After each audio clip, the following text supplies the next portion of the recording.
زبور 41۔ مبارک ہے وہ جو غریب کا خیال رکھتا ہے، خداوند مصیبت کے دن اسے چھڑائے گا، خداوند اسے محفوظ اور جیتا رکھے گا، اور وہ زمین پر مبارک ہوگا۔ تو اسے اس کے دشمنوں کی مرضی پر نہ چھوڑ، خداوند اسے بیماری کے بستر پر سنبھالے گا۔ تو اس کی بیماری میں اس کے پورے بستر کو ٹھیک کرتا ہے۔ میں نے کہا، اے خداوند، مجھ پر رحم کر، میری جان کو شفا دے، کیونکہ میں تیرا گنہگار ہوں۔ میرے دشمن یہ کہہ کر میری برائی کرتے ہیں کہ وہ کب مرے گا اور اس کا نام کب مٹے گا۔ جب وہ مجھ سے ملنے کو آتا ہے تو جھوٹی باتیں بکتا ہے، اس کا دل اپنے اندر بدی سمیٹتا ہے، وہ باہر جا کر اسی کا ذکر کرتا ہے۔ مجھ سے عداوت رکھنے والے سب مل کر میری غیبت کرتے ہیں، وہ میرے خلاف میرے نقصان کے منصوبے باندھتے ہیں۔ وہ کہتے ہیں، اسے تو برا روگ لگ گیا ہے، اب جو وہ پڑا ہے تو پھر اٹھنے کا نہیں۔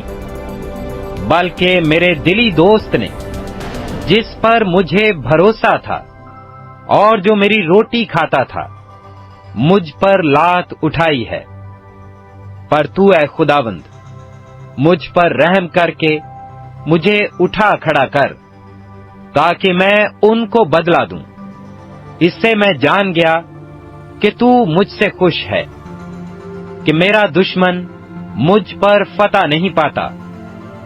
مجھے تو ہی میری راستی میں قیام بخشتا ہے، اور مجھے ہمیشہ اپنے حضور قائم رکھتا ہے۔ خداوند اسرائیل کا خدا ازل سے ابد تک مبارک ہو۔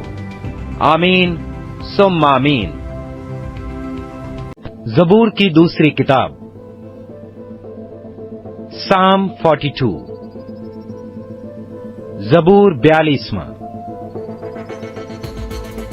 جیسے ہرنی پانی کے نالوں کو ترستی ہے، ویسے ہی اے خداوند میری روح تیرے لیے ترستی ہے۔ میری روح خدا کی، زندہ خدا کی پیاسی ہے۔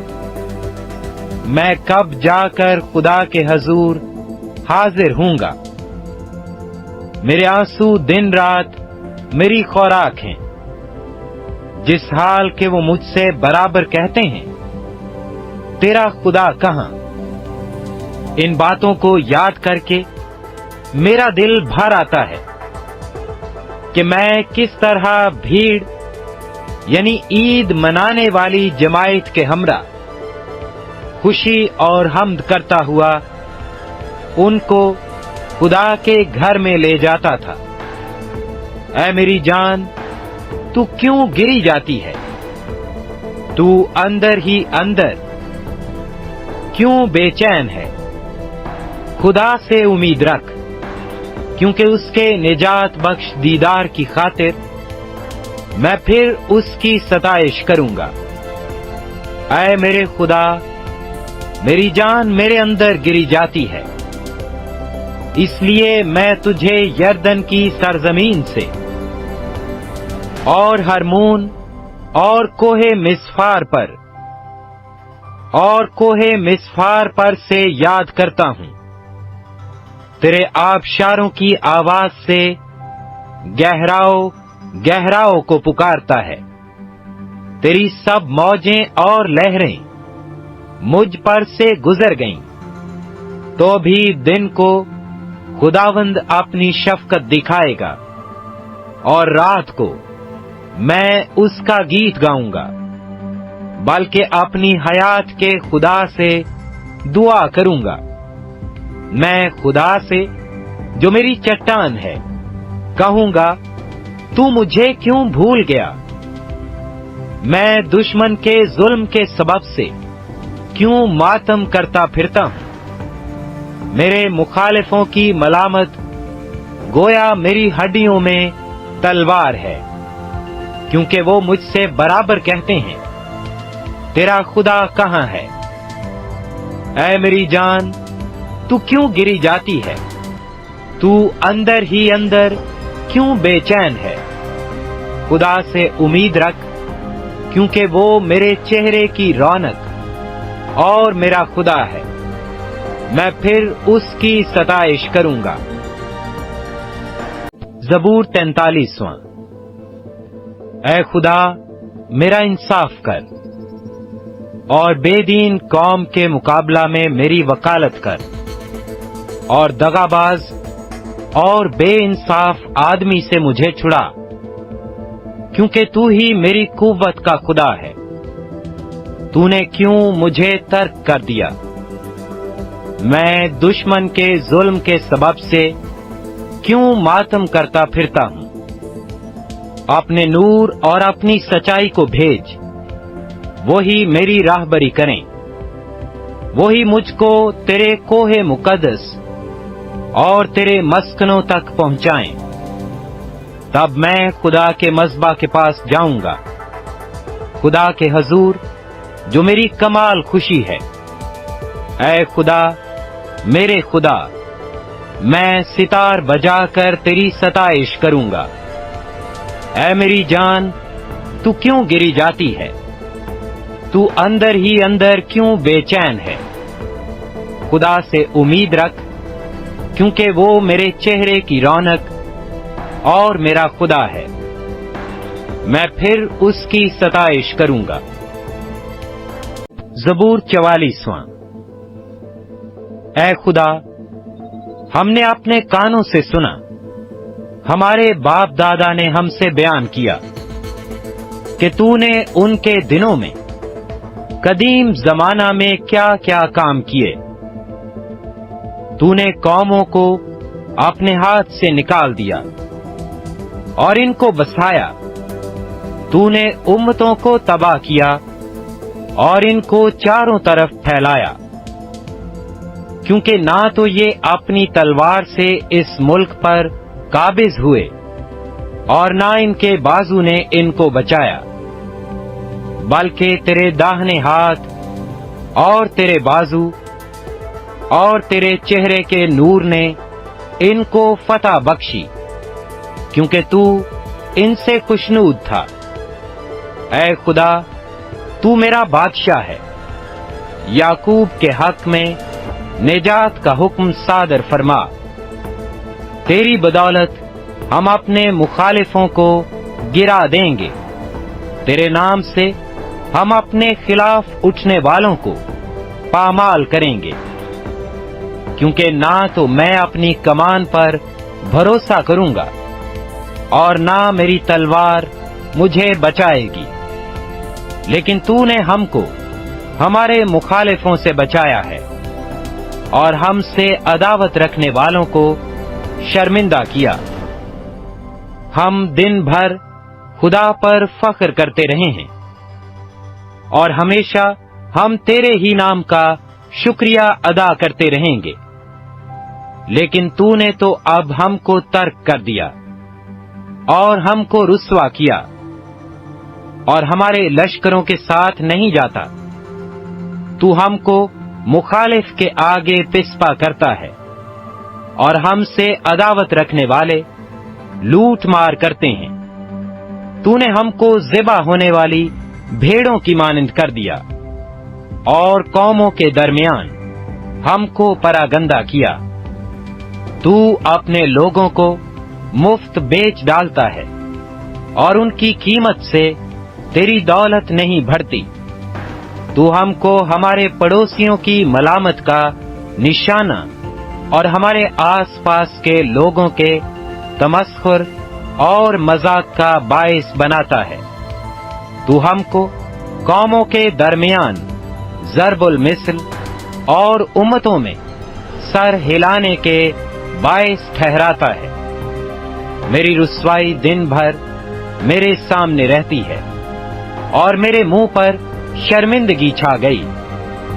ملامت کرنے والے اور کفر بکنے والے کی باتوں کے سبب سے اور مخالف اور انتقام لینے والے کے باعث یہ سب کچھ ہم پر بیتا، تو بھی ہم تجھ کو نہیں بھولے، نہ تیرے عہد سے بے وفائی کی، نہ ہمارے دل برگشتہ ہوئے، نہ ہمارے قدم تیری راہ سے مڑے۔ جو تو نے ہم کو گیدڑوں کی جگہ میں خوب کچلا اور موت کے سایہ میں ہم کو چھپایا۔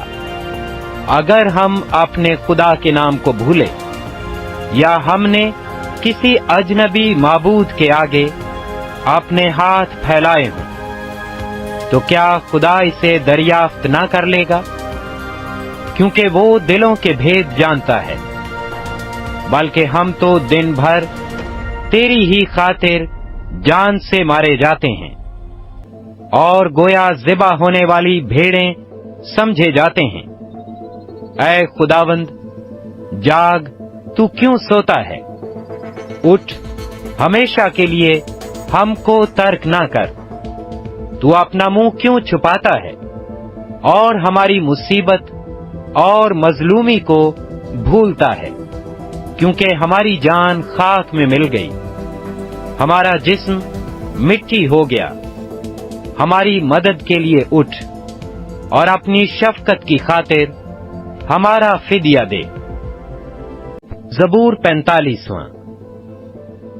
میرے دل میں ایک نفیس مضمون جوش مار رہا ہے، میں وہی مضامین سناؤں گا جو میں نے بادشاہ کے حق میں قلم بند کیے ہیں۔ میری زبان ماہر کاتب کا قلم ہے۔ تو بنی آدم میں سب سے حسین ہے، تیرے ہونٹوں میں لطافت بھری ہے، اس لیے خدا نے تجھے ہمیشہ کے لیے مبارک کیا۔ اے زبردست، تو اپنی تلوار کو جو تیری حشمت و شوکت ہے اپنی کمر سے حمائل کر، اور سچائی اور حلم اور صداقت کی خاطر اپنی شان و شوکت میں اقبال مندی سے سوار ہو، اور تیرا داہنا ہاتھ تجھے محیب کام دکھائے گا۔ تیرے تیر تیز ہیں، وہ بادشاہ کے دشمنوں کے دل میں لگے ہیں، امتیں تیرے سامنے زیر ہوتی ہیں۔ اے خدا، تیرا تخت عبدالآباد ہے، تیری سلطنت کا عصا راستی کا عصا ہے۔ تو نے صداقت سے محبت رکھی اور بدکاری سے نفرت، اس لیے خدا تیرے خدا نے شادمانی کے تیل سے تجھ کو تیرے ہمسروں سے زیادہ مسا کیا ہے۔ تیرے ہر لباس سے مر اور عود اور تج کی خوشبو آتی ہے۔ ہاتھی دانت کے محلوں میں سے تاردار سازوں نے تجھے خوش کیا ہے۔ تیری معزز خواتین میں شہزادیاں ہیں، ملکہ تیرے داہنے ہاتھ اوفیر کے سونے سے آراستہ کھڑی ہے۔ اے بیٹی، سن، غور کر اور کان لگا، اپنی قوم اور اپنے باپ کے گھر کو بھول جا، اور بادشاہ تیرے حسن کا مشتاق ہوگا، کیونکہ وہ تیرا خدا ہے۔ تو اسے سجدہ کر، اور سور کی بیٹی ہدیہ لے کر حاضر ہوگی۔ قوم کے دولت مند تیری رضا جوئی کریں گے۔ بادشاہ کی بیٹی محل میں سر تپا حسن افروز ہے، اس کا لباس زربفت کا ہے۔ وہ بیل بوٹے دار لباس میں بادشاہ کے حضور پہنچائی جائے گی۔ اس کی کنواری سہیلیاں جو اس کے پیچھے پیچھے چلتی ہیں تیرے سامنے حاضر کی جائیں گی۔ وہ ان کو خوشی اور خرمی سے لے آئیں گے۔ وہ بادشاہ کے محل میں داخل ہوں گی۔ تیرے بیٹے تیرے باپ دادا کے جانشین ہوں گے، جن کو تو تمام روئے زمین پر سردار مقرر کرے گا۔ میں تیرے نام کی یاد کو نسل در نسل قائم رکھوں گا، اس لیے امتیں عبدالآباد تیری شکر گزاری کریں گی۔